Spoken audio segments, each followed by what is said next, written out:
Good morning. Where are you? Afternoon, I'm you. Good afternoon. Where are you? I'm in Virginia. Where? Oh, Virginia. Okay. All right. So I have a question for you. I was just reflecting on our conversation yesterday and readings and so on, and thinking about Zen Buddhism and the Heart Sutra, and wanted to know in your studies and what you know, is the Heart Sutra embraced by more Buddhists in America than the Metta Sutta? And can you speak to that? And also, that's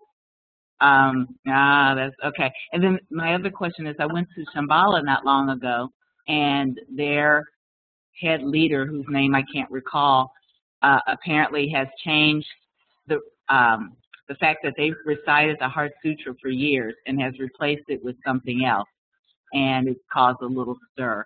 So I know the Zen group that I sit with, they chant the Heart Sutra all the time. So can you speak to those questions? Thank you. Well, I'll do my best. Sallie, I'm sorry, just for 1 second. I wonder if it's Hagai.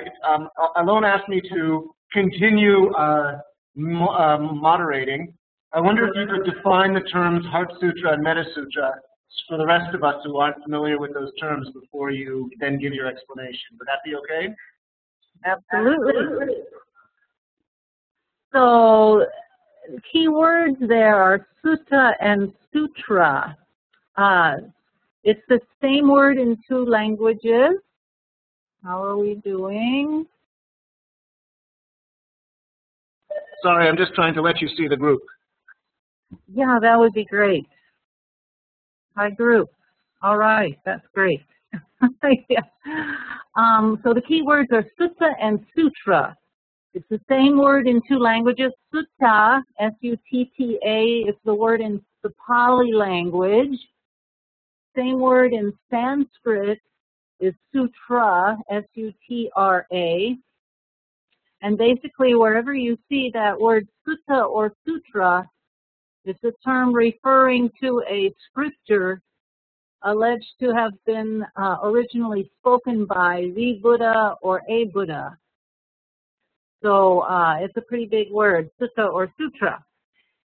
And then the hard part, well, some specific suttas and sutras were mentioned. The Metta Sutta was mentioned, where you see the S-U-T-T-A form, that's the Pali language. That means you're dealing with text from the Pali language tradition, and that's associated with the Theravada school of Buddhism that predominates in South and Southeast Asia. So as soon as you see S-U-T-T-A, you know you're dealing with Theravada and South and Southeast Asia. As soon as you see sutra with an R, you're dealing with Sanskrit language. Sanskrit, let me just say, is a kind of, it's almost like Latin for the Buddhist world. In other words, it's a kind of international Buddhist language, at least on the textual level. It's a dead language now, as is Pali. So sutra is the term you find associated with Mahayana and Vajrayana Buddhism. So some specific texts mentioned, Metta Sutta is an important text for the Theravada. The Heart Sutra was mentioned. That's a really foundational text for all of Mahayana and Vajrayana, but certainly it's been the tradition for a long time that Zen Buddhists chant that sutra, the Heart Sutra, which is very short, just one page. Typically chant that sutra every time they have a practice session, really, pretty much every day. And it's just very important in a lot of Mahayana and Vajrayana contexts. I think I should add one more sutra that Anne didn't ask about, but when she started asking which texts are the most important, etc., what really popped to mind was a third sutra called the Lotus Sutra. Lotus is a well-known symbol for Buddhism. It's a text in the Mahayana tradition. It's really, really important, especially for a sect of Buddhism with several subsects in the Nichiren family of Buddhism that comes out of Japan. and that's a very popular wing of Buddhism as well. So I can explain all the background, but I can't answer the question. I don't do numbers, so to speak. I don't think anybody could actually answer that question. And I can't remember, Anne, if you were asking in the American context or some other context. Here she comes. Clue me in, Anne.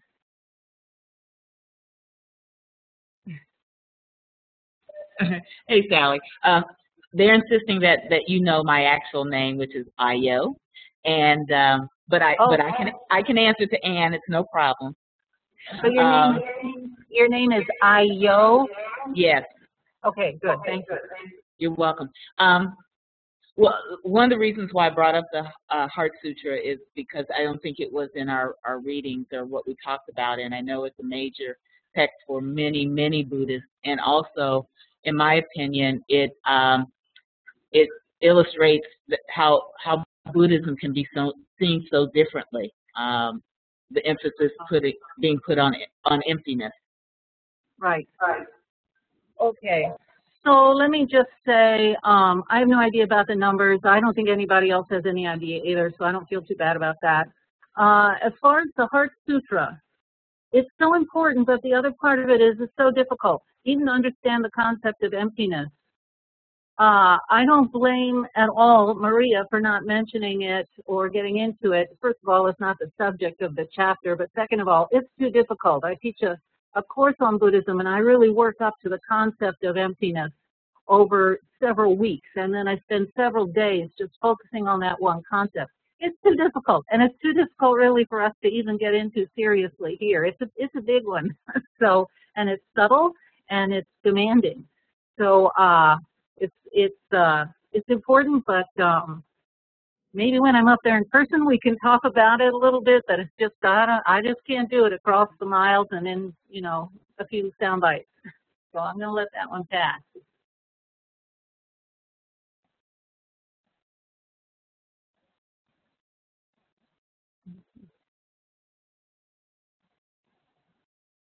Hi. Hey.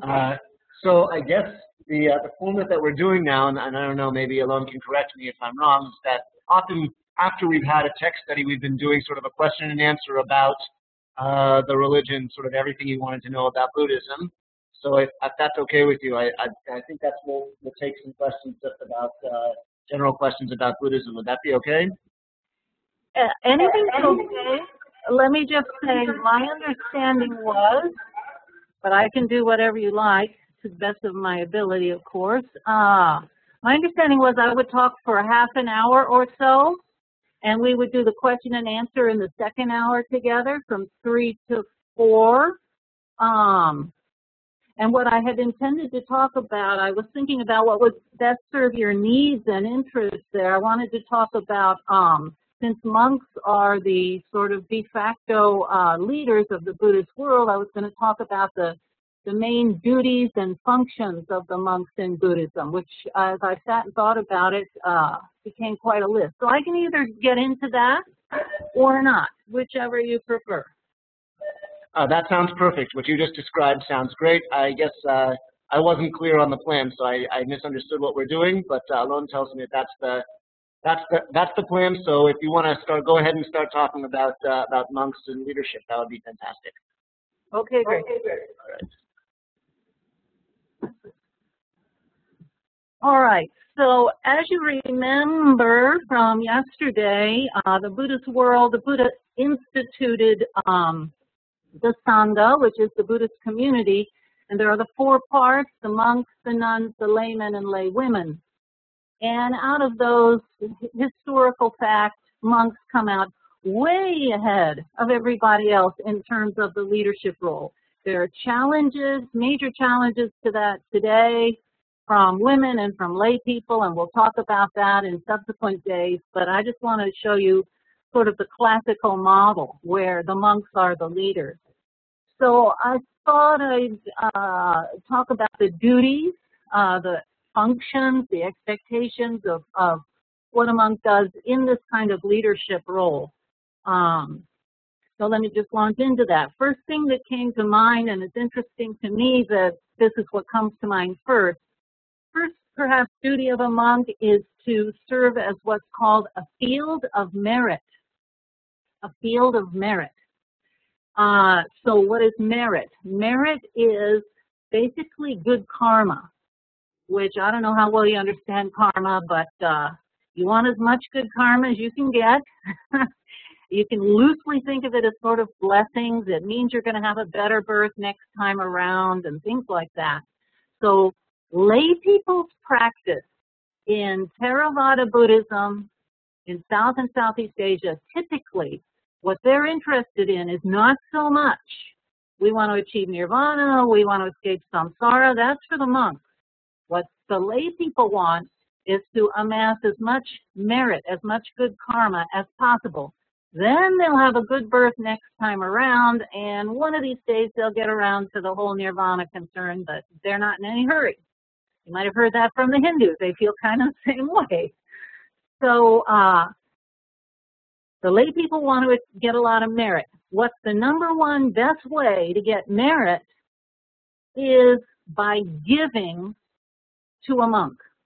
That's the best, flat out best way to get merit. And why is that the best way? Because a monk is such a good so-called field of merit. That is to say, a monk is regarded as being a very worthy object of one's generosity. Okay, so it's good to be generous in Buddhism. That's a very, very high virtue, especially in Theravada Buddhism, to be generous, to give. And as long as you're at it, while you're giving, you might as well give to the best field of merit possible. That's the monks. They are they're going to earn you the best bang for the buck. In effect, you're going to get your most merit, your most good karma out of giving to the monks. So the lay people are very eager for the opportunity to give to the monks. So if you're a picture of these monks going around and lay people give them food, if your picture there is, as the communist said, they're just sort of leeches or parasites on society. They're not doing anything productive, and they just take from other people's hard work. That's the wrong picture from a Buddhist point of view. Lay people are really eager to have the opportunity to give to these monks. And if you remember from, I could talk about this a long time. This is a big deal.